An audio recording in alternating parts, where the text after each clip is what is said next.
A você que me acompanha nesse momento pelo canal IBE Fortaleza ou demais redes sociais, receba um grande abraço, desejo de um dia abençoado, debaixo da bênção, do cuidado, do socorro do Senhor, para você, para a tua família, para todos os que estão em sua volta.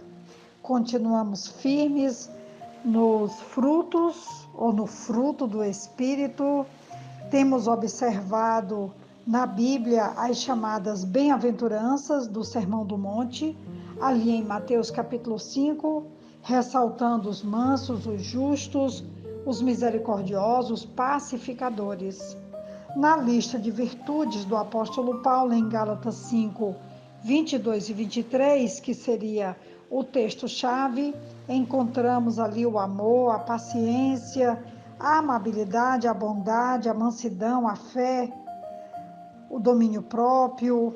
O contrário dessas virtudes ou dessas bem-aventuranças são o egoísmo, interesse próprio, vaidade, orgulho, soberba, violência, vingança, ou seja, uma vida em volta de si mesmo, como diríamos, de si para si.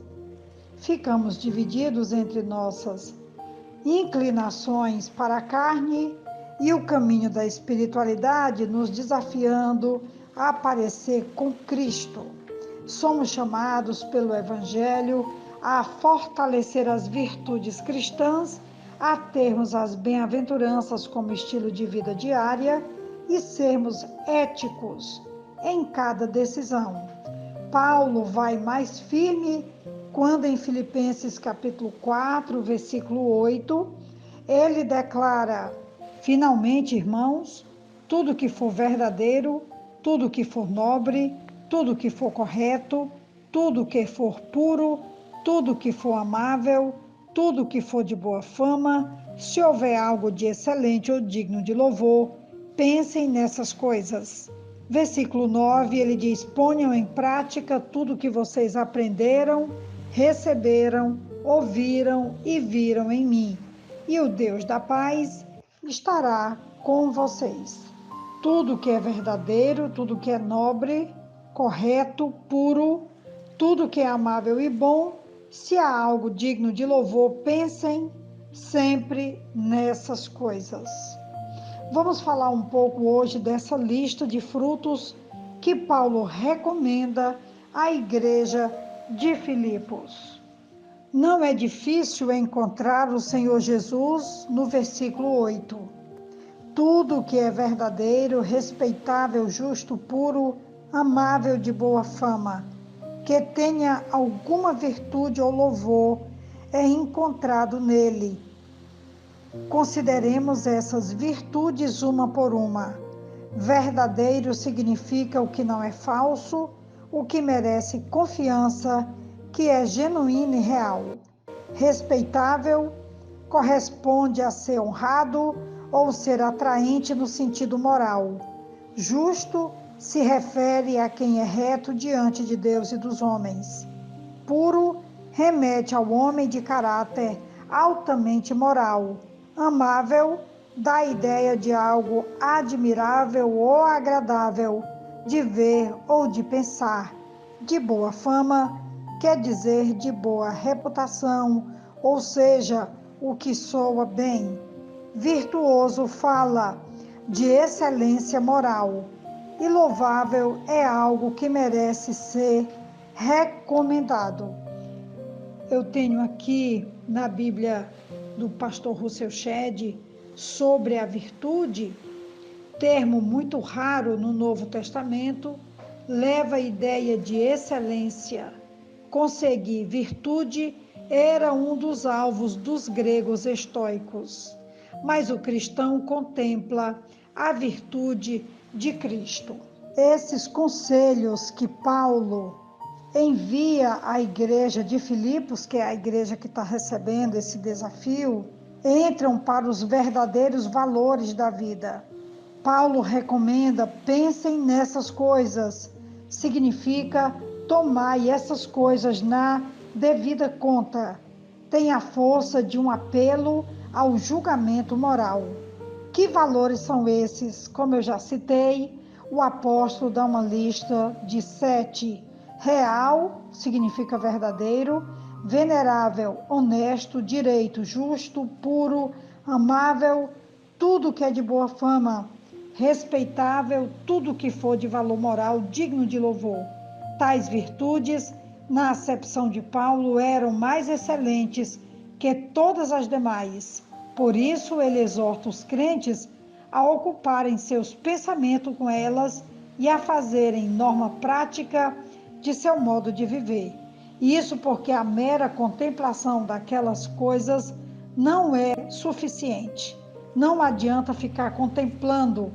O pensamento deve ser traduzido por ações, decisões diárias para realizá-las.